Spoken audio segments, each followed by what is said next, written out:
miriambo kaduoki e yo maratiro ji dhi wito tich mang'eny, lakini wakwong wang'i ni objective kata dwaro maduong' mar wachni ne en ang'o.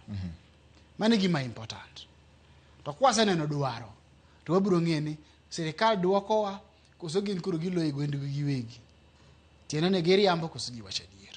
One of the objectives ka ibiro yudo ni sa ka sa ma Kenya dhi kawo hola oko kacha,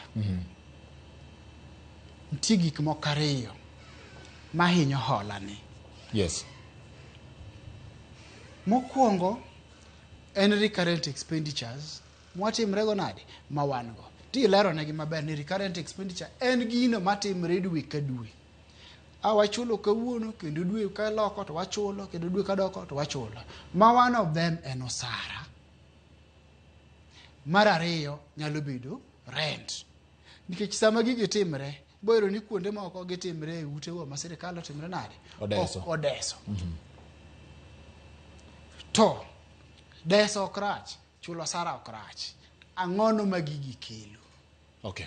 Koro mane comparison motim tineno ni wan gi migawo machalo kama.